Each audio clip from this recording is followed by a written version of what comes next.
This is baller right here. Hello? You know what I'm saying? You're looking clean. You're looking clean with this one. What's going on, guys? Shevon here, back with a new video, and today we have the brand new iPhone SE. Now, a lot of people wanted me to test this out. They actually wanted me to do a day in the life video. Everybody just wants to see a day in the life video with the iPhone SE, but I wanted to just unbox it since I'm gonna unbox it and just talk about it with you guys. So this one I have right here is in Starlight.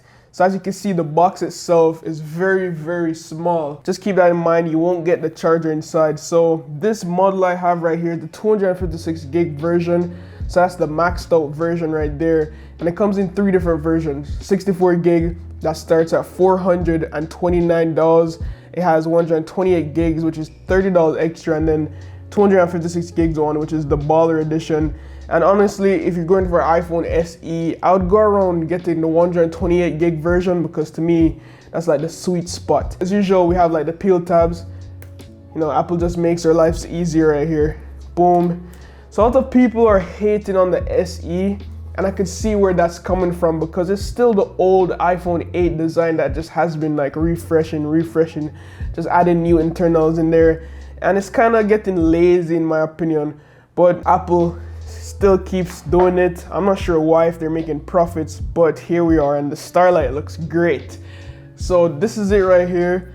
It looks way smaller than I expected. If you look closely, you could actually see the fingerprint scanner right here, and it shows you the volume up and down. I'm not sure if that was in the previous iPhone SE, but that's kind of new to me. That's it. That's all we get inside the box. We just have the lightning cable, typical, and also we have design in Apple by California.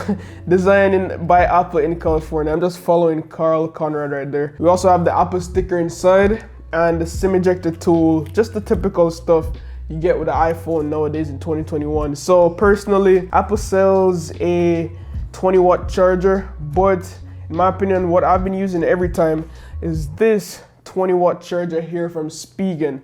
And the reason I love this is because, look, it's super small, compact. You could fold the prongs in. As you guys can see, the prongs could fold in, but not only that, it's 40 watt in this small compact package. It also has 2 USB ports at the front that delivers 20 watt simultaneously. And if you're using one, you could get up to 30 watts from that one port, meaning that that could charge up your iPad Air, your MacBook, you could charge your iPhone, your Apple Watch, anything you want, and it's still 20 watt if you're using both of them simultaneously. So you're still getting that fast charge even with MagSafe. So this is the box it comes in right here, and I'll leave links down below in the description. Also, I will be giving away one of these when the video hits 1,000 likes. And no, I'm not just saying this because Spigen sponsored today's video, but if you ever watch any of my day in the life videos, you never ever catch me rocking a default Apple charger. I'm always using the Spigen one because it's just way more, you know, flexible. And since you would pick this up, I'd also recommend getting the USB to lightning cable right here from Spigen as well. And it looks really good. I also love how it feels. These cables are not gonna break down over time. It's gonna take a while for it to break down. It has this very grippy rubber texture to it. And yeah, these are the 2 accessories I always pair up with my device, and you won't go wrong with them. First link down below in the description. And thank you, Spigen, for sponsoring today's video. But we'll just put that off to the side right here. I also got some cases that I want to touch on soon. We'll look at these cases soon from Spigen as well. But first, let's just take the plastic off the iPhone SE. So here we are. Let's do it. It even has like this little charging indicator down there. It's different, but here. Ooh.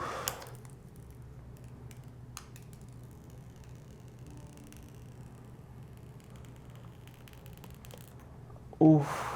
That's just always so satisfying, man. Like, but we're gonna boot this up, and as you can see, we still have Touch ID. That was quick. I guess that's thanks to the A15 Bionic chip that is found inside the iPhone SE.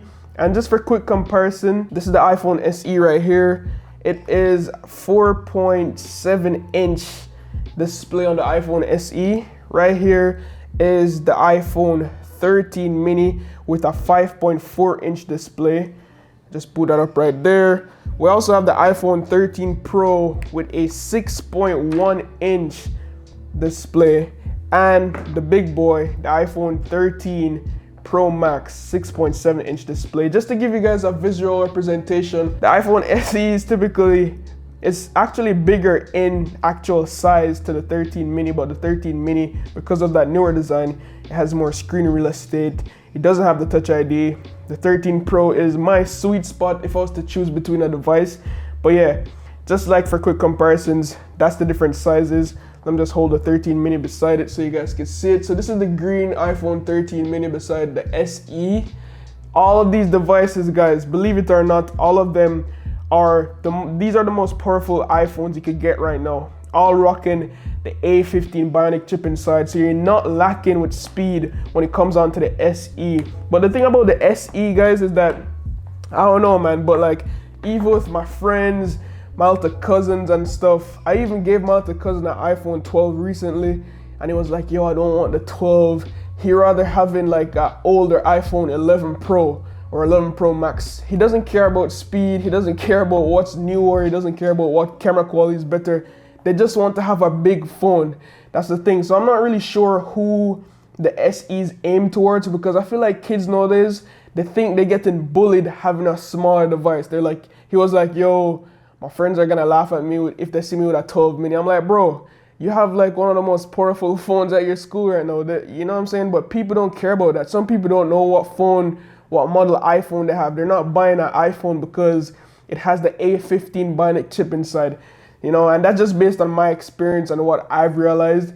So I feel like Apple really needs to ditch this old, you know, design, but some people appreciate it. I really like the fact that Touch ID is still alive, because I love Touch ID, and I actually kind of like how it feels. It has the rounded corners. We don't get all the crazy camera features. So on the iPhone SE, we only have one single wide 12 megapixel f1.8 camera, and also a 12 megapixel front camera as well. Whereas on the 13 mini, we have 12 megapixel, but we also have an ultra wide camera.